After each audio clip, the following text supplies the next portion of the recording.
cattle. Instead, she perfected the art of surviving on her own. Without the help of a pride, this lioness had to adapt. When she hunts, the combination of patience, power, and speed is spectacular.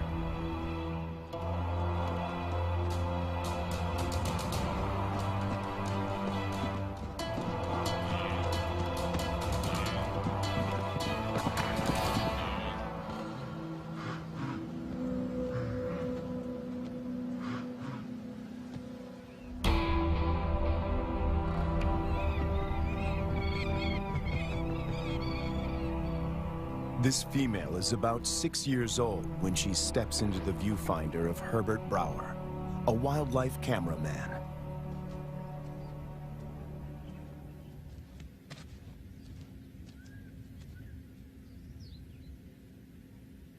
She'd been rarely seen, and if then only at a distance.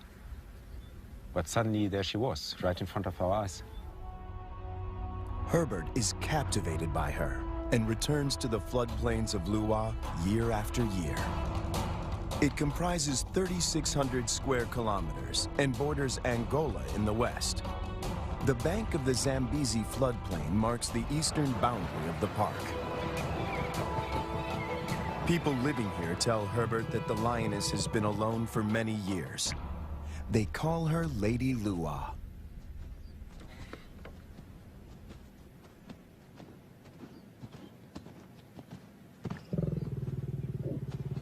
When she rolls for him, a bond develops between them that will have far-reaching consequences.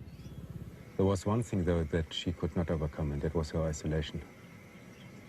It took me 3 years of filming here on the plains, though, to understand how lonely she really was. At night, she follows Herbert into his camp.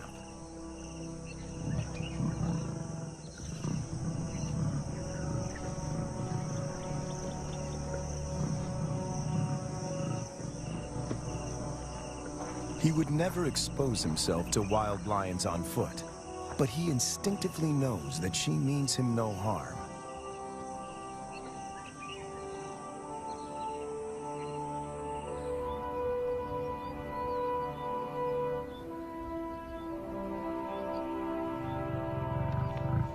It is true that female lions can survive on their own, but they only thrive as members in a pride.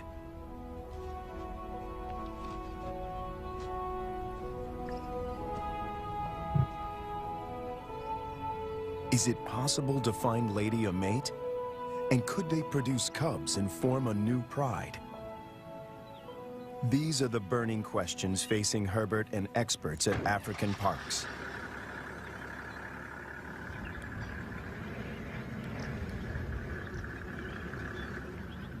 Craig Reed, a manager at African Parks, and veterinarian Dr. Ian Parsons face a dilemma. Reintroducing a full pride of lions into Luwa could cause havoc. If one cow is killed or one person attacked, the local population would be up in arms. If they find her a mate, she will hopefully teach him and their cubs to stay away from cattle and people. The project is even more viable if she can transfer her impressive hunting skills. It takes 4 years of detailed planning to get the project off the ground. Lady is now collared to keep track of her movement. The average age of a lion in the wild is 16. She has about 6 years to produce a litter.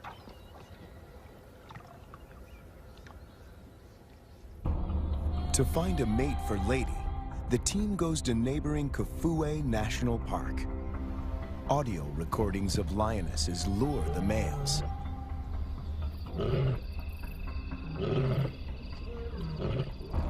Wildlife vet Dr. Ian Parsons darts 2 males. As a coalition, they stand a better chance to survive the trauma of a translocation. The big question on everyone's mind is whether these two males will bond with Lady. If they do bond with her, she might be able to teach them how to keep a low profile and avoid the villages.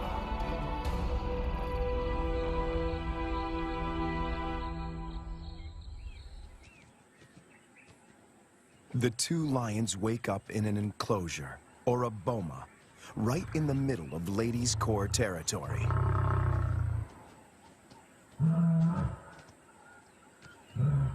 One of the males is 3 years old, the other a bit younger. Lady is almost 8 years their senior. The age gap is intentional. Older lions might not submit to Lady's authority. Hopefully, these youngsters will.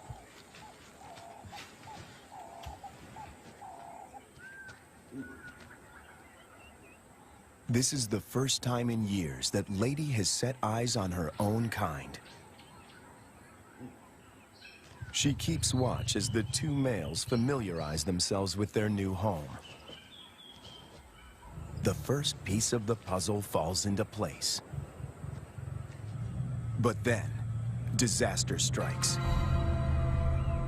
On the 5th day in the boma, they escape. Finding themselves in a strange environment, they could take fright and bolt. To Herbert's relief, he finds them a few hundred meters from the enclosure. Lady's response is odd. She rolls to show them she is not a threat, but she doesn't approach them.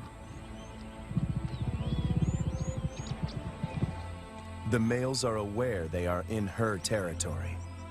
Everything is new. It's going to take time to adjust. Before she leaves, Lady marks the territory with her urine. It's a strong message. She's the landowner. They are the squatters.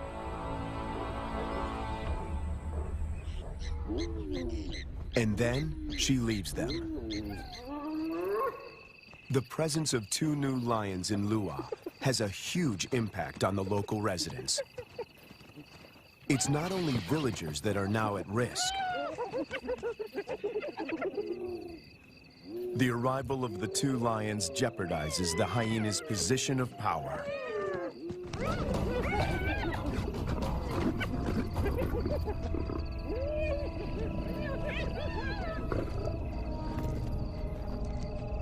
Together, they make a fearsome team. Only the younger of the two wears a collar, as they are almost never apart. The acid test is to see whether they will mate with Lady or leave her to seek other females. It's a precarious start, but the journey has begun.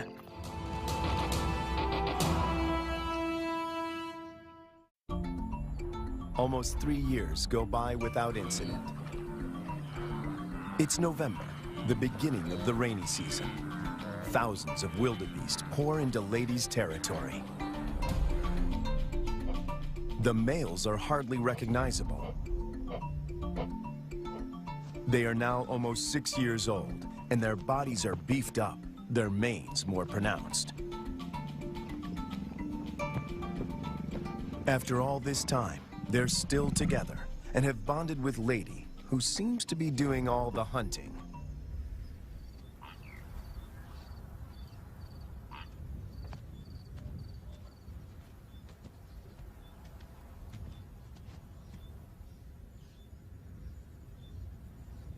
She targets wildebeest, almost twice her size.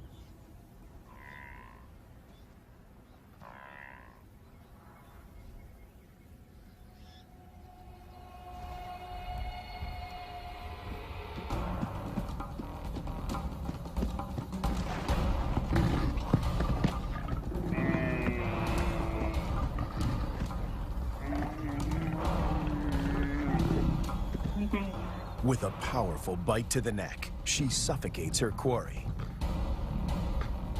It's all over in minutes. The meat from a small calf could keep her going for a few days, but she's not hunting only for herself.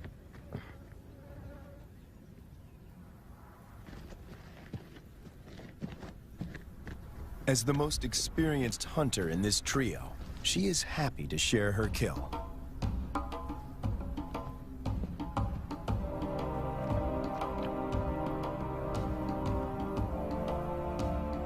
The fact that she allows the males to join her, and that they don't chase her off the carcass, is significant. Eating together is the first building block of a pride.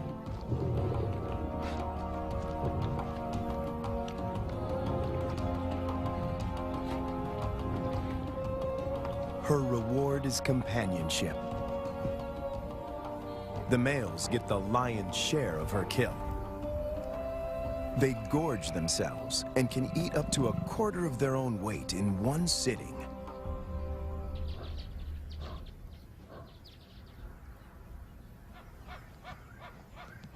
For the first time, Herbert sees the two males compete. It is the younger of the two brothers that emerges as the dominant male.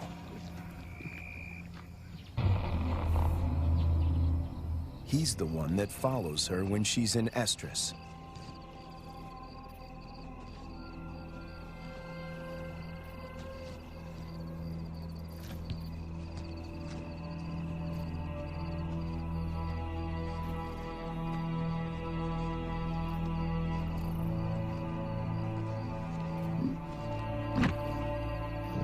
He grimaces, curling back his lips to expose an organ in the back of his mouth that picks up faint chemical pheromones. He can smell that she's in heat.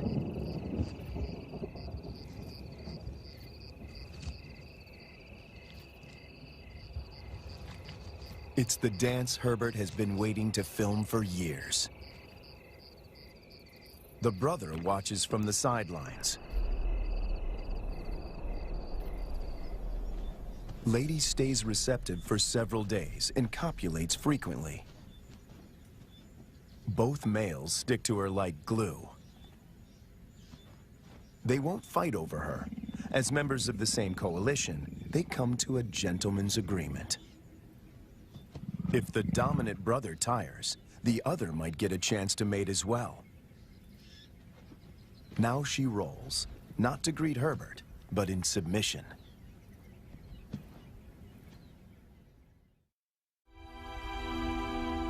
When Herbert returns a year later, there are still no cubs. It's a huge disappointment. Lady is now almost 13 years old, and Herbert and the team must consider the possibility that she is infertile.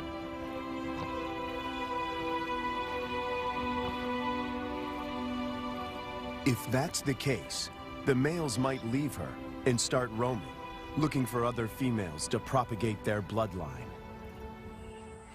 And that will bring them in direct contact with villagers.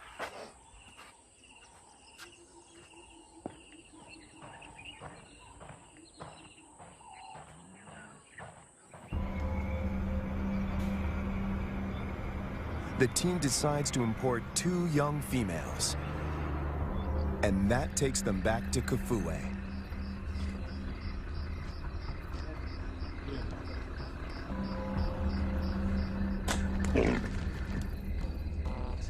Again, the team faces a dilemma. If the females are too old, they might injure Lady or drive her out of her territory. Too young, and the males might kill them.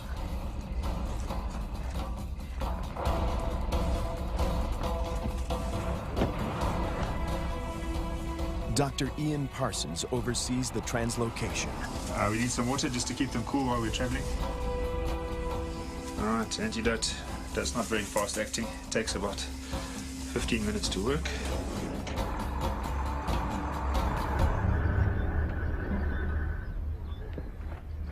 Tranquilized and blindfolded, the 2 females begin their journey to Lua. Their arrival is coated in irony. The tribe settled here more than 100 years ago on the orders of the first king to protect the wildlife.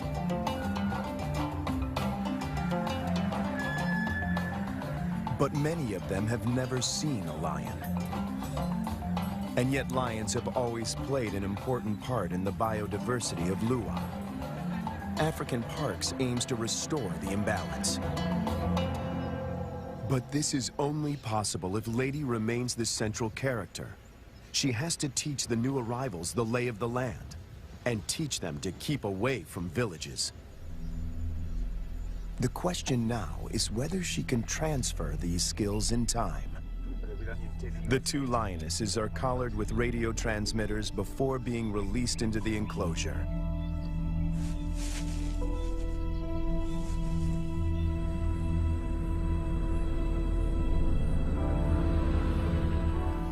Lady's world is about to be turned upside down, once again. To Herbert, she seems sad and confused. She turns her back on the boma and heads north.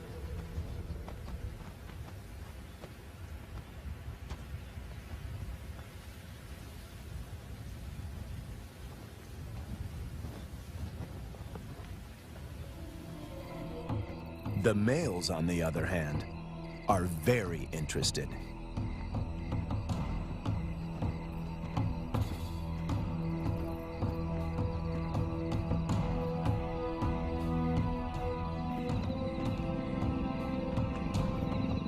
These two lionesses are barely 20 months old and still cub-like.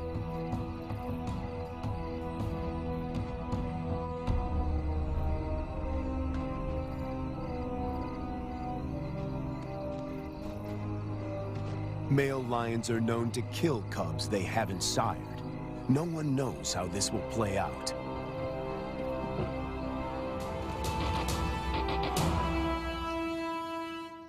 After 3 days, Lady makes a U-turn and returns to the fenced-off boma.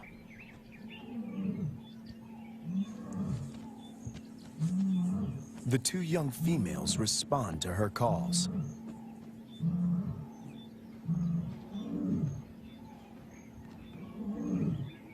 The connection between Lady and the cubs is immediate. She engages.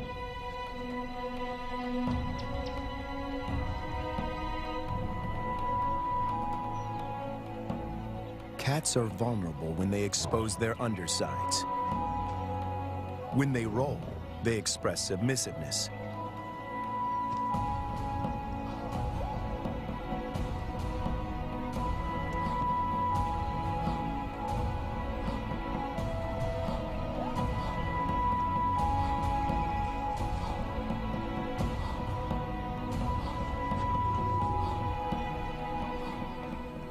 But trouble is on the way.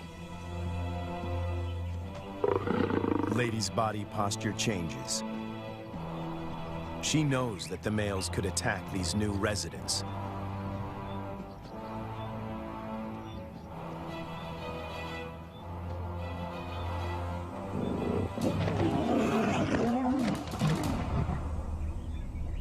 Ears back, every muscle contracted.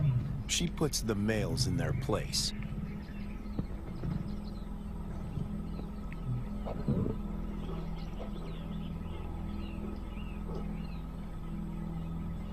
Four cats now crowd her space, after years of solitude.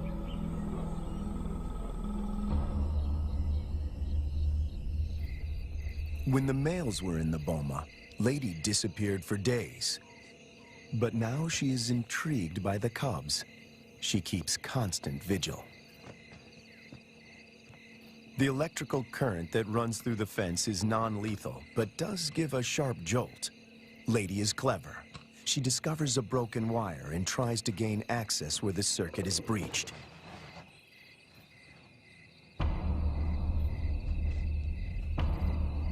The males are perturbed by the new arrivals. But before they get any ideas, Lady asserts herself. The balance of power might have shifted, but she's still in control.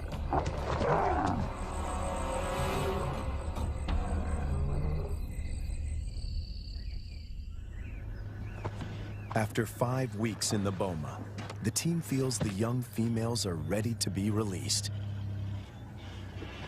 Not sure how the males will react, they lure them away with a fresh carcass.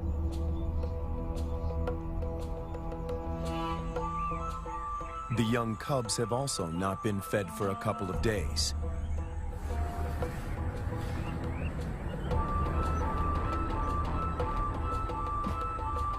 When the gates open, a new chapter begins.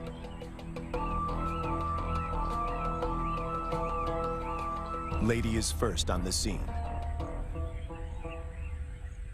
The cubs have spent more than a month in the boma to adjust. The question now is whether this newly forged bond will hold when they step through the gate.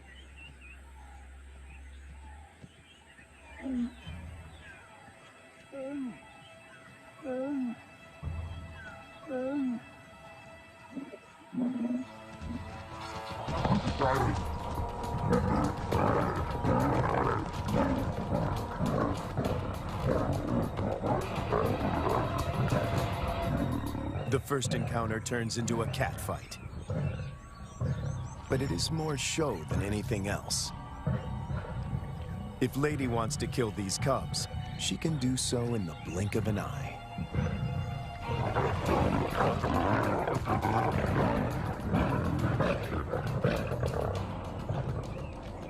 The first contact might seem aggressive, but it plays out according to plan. Lady is doing exactly what the team hoped for. She accepts them in her territory and establishes her dominance.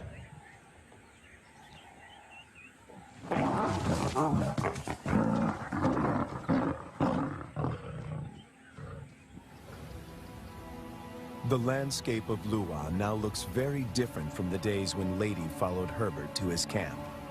Now 2 young and subdued females follow her.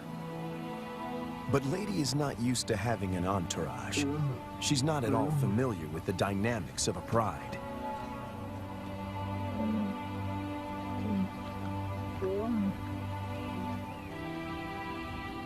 Now that she has her freedom back, she does the unexpected. She abandons them.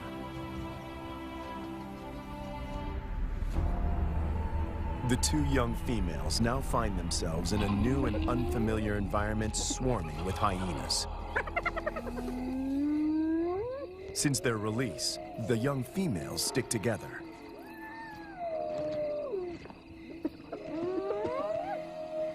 But their lives are in real jeopardy.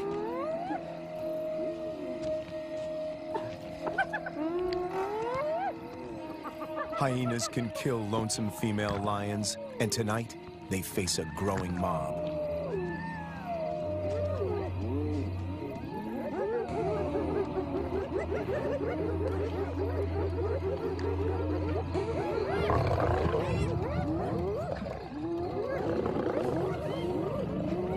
In no time, the newcomers are surrounded by a hungry and ferocious clan.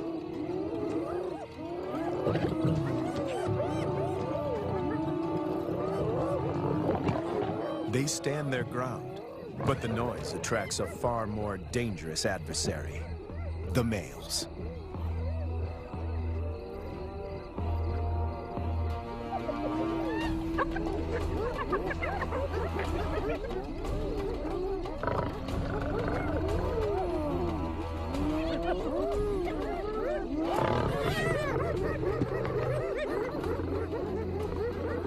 The 2 brothers have finally tracked down the youngsters in the wild, and Lady is nowhere in sight to protect them.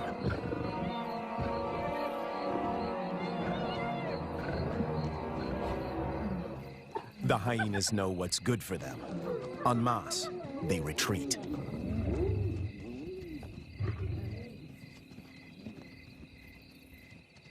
This is their first encounter with the males outside the boma. Anything can happen. The brown-collared female is first to bolt. The white collar is cornered before she can escape.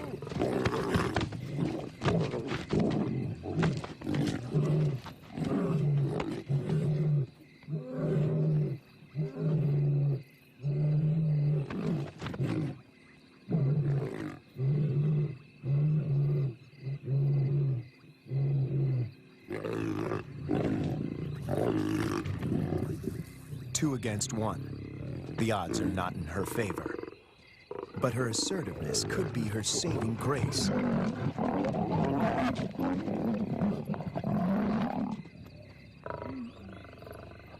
At the right moment, she crouches in submission.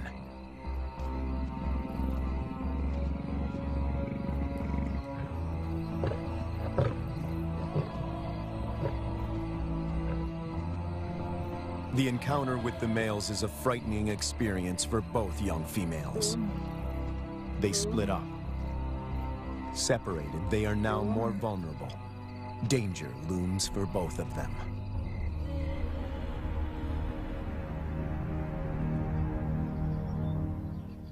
The team manages to track down the females, and they are reunited.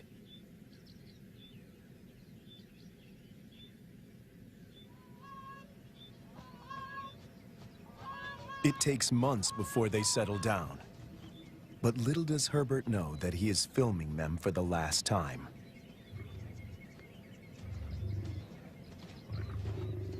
The next day, the brown collar is gone.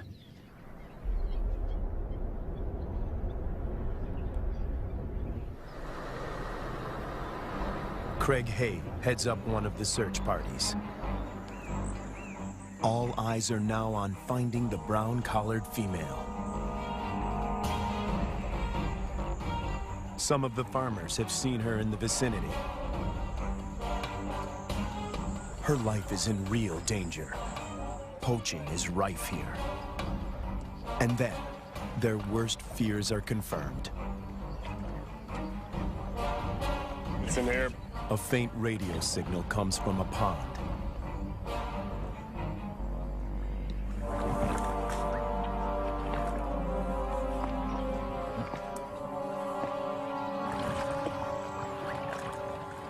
Guys, I got it.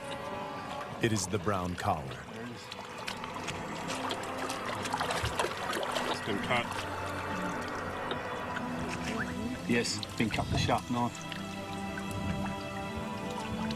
It's a definite cut. You see, so someone found the lion and threw this in. Or killed the lion. Killed the lion and threw this in. The mood is one of despair.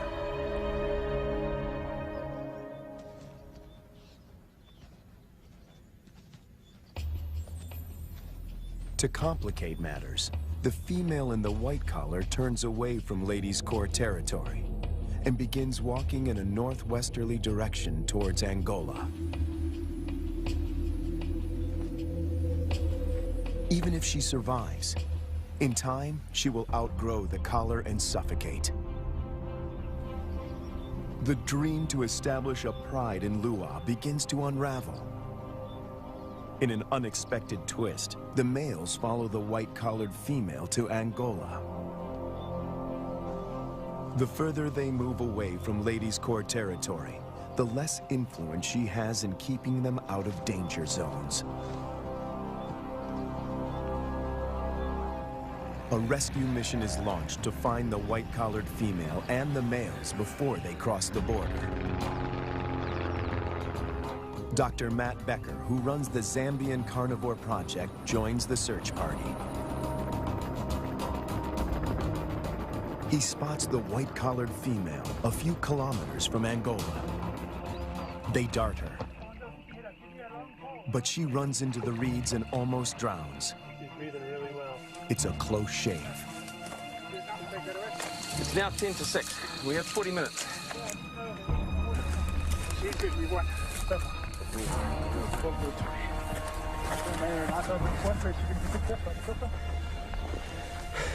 Let's make sure it doesn't get her nose.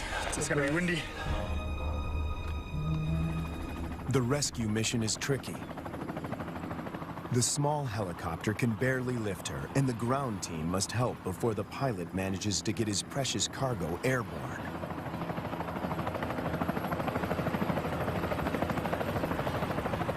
The males have slipped off the radar, and the team hopes they will turn around on their own accord. Meanwhile, more drama unfolds close to the boma. Lady is darted. The plan is to put her in the boma with the surviving female to try and forge a stronger bond between them.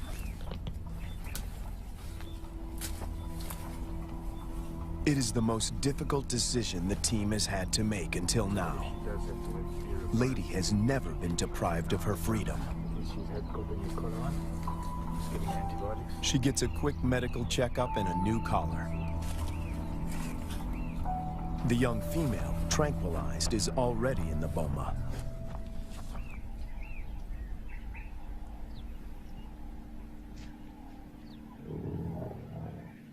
No one knows how Lady will behave in captivity.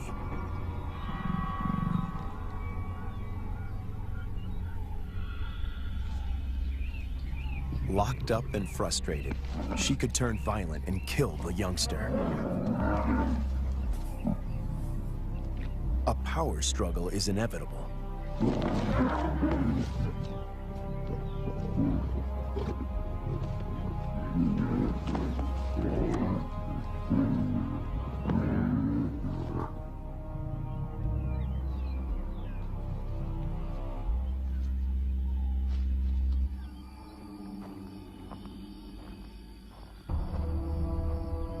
More bad news. One of the males crosses the border and is killed by cattle farmers in Angola. Of the 5 lions, now only 3 remain.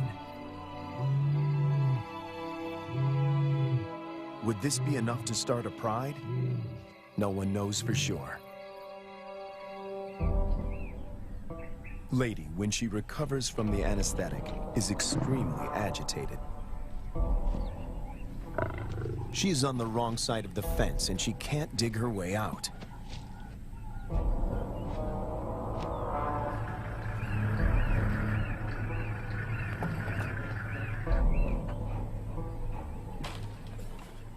The young female, on the other hand, is familiar with the enclosure.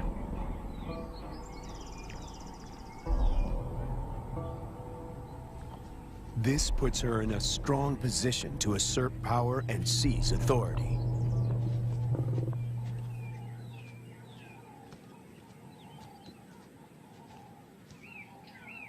Clearly upset, Lady seeks refuge in a tree. Herbert thinks this elevated position is her attempt to retain control.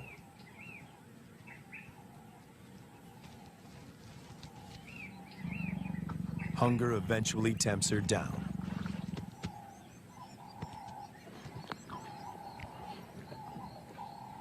For Herbert, it's difficult to watch. This is a situation which I never thought would happen, is that Lady would need to be put into the boma. Now, she's been roaming free for all her life, which is probably about 13 years, 14 years, and now she needs to be locked away. It's good, Lady.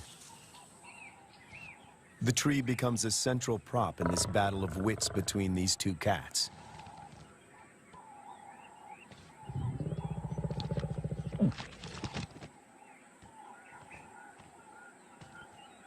The young female catches on very quickly. She is lighter.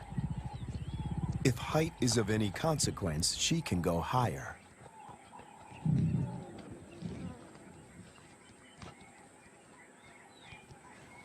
From her elevated position, the young female spots the surviving lion.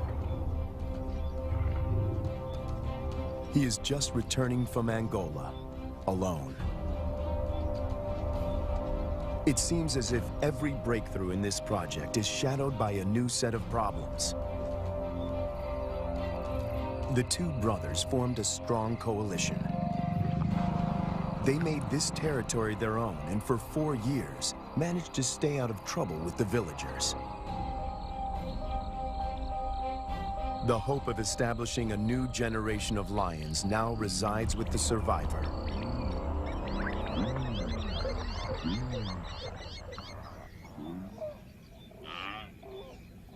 Lady and the young female emerge from the boma after 7 weeks. The outcome of the bonding exercise is disappointing. They split up. Lady doesn't want another cat on her tail.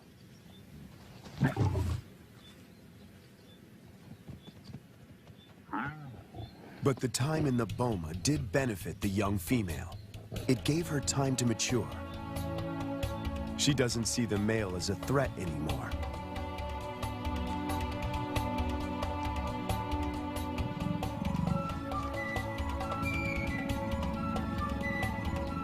There is an explanation for her playful behavior. She is an estrus.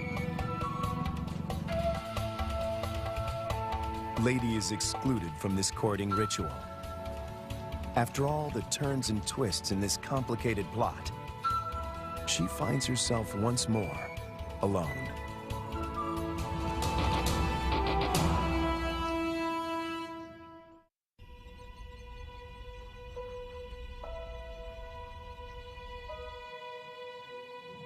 After hunting alone, the young lioness returns to the male.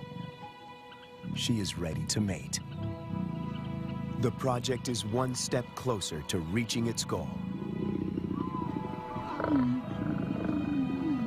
The male will sire the next generation.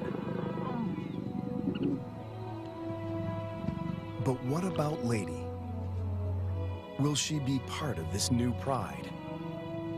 It somehow seems sad and tragic if she is now excluded. And on cue, she disappears.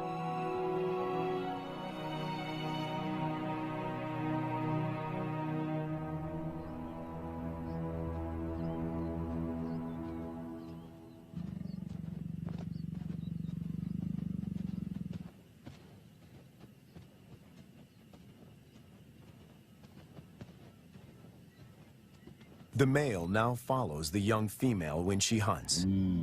To feed both of them, she must target bigger prey.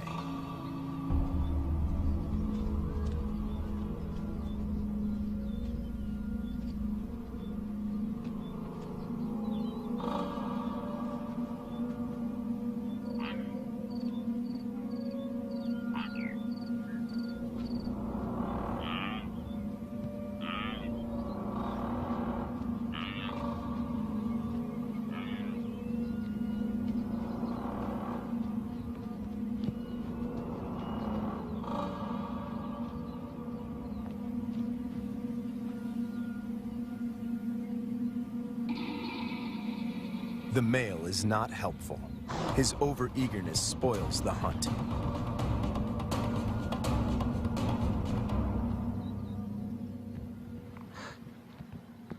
Herbert is about to accept that this Regent King and the young female are now the major players in this drama, when Lady suddenly reappears.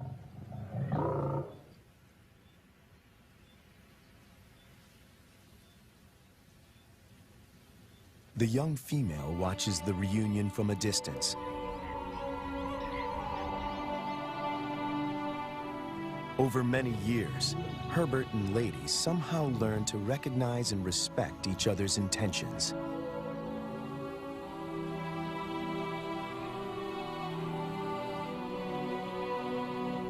When she looks at him now, he feels he can almost hear her asking, "Is this what you wanted?" In the presence of the male, Lady lies down with the young female. This is what a pride looks like.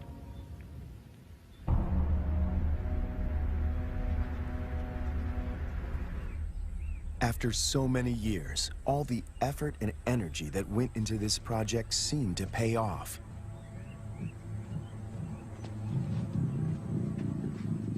The young female frequently mates with the lion in Lady's presence.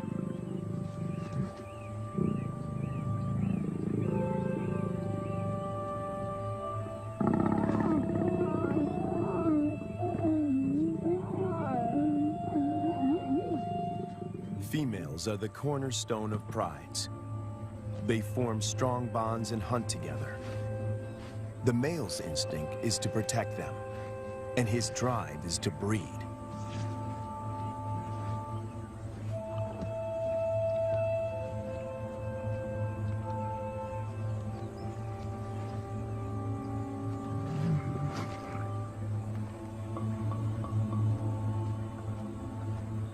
But a female in estrus that leads to mating is not a guarantee that this new pride is stable and secure.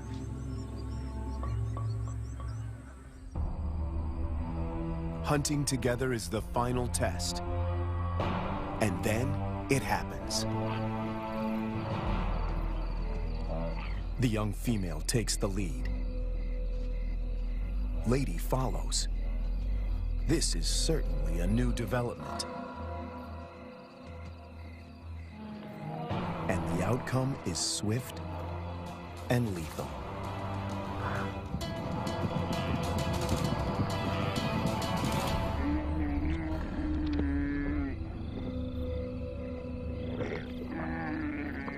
In all his years at Lua, this is the first time that Herbert films Lady not hunting on her own.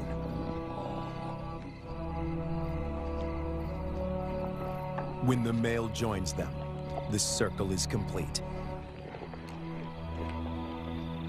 The air is full of promise.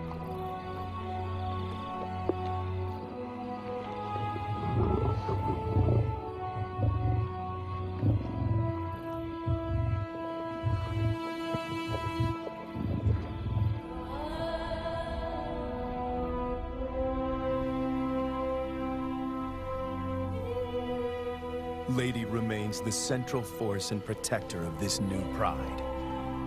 She may not give birth to the next Lion King, but she will make sure that he has a kingdom.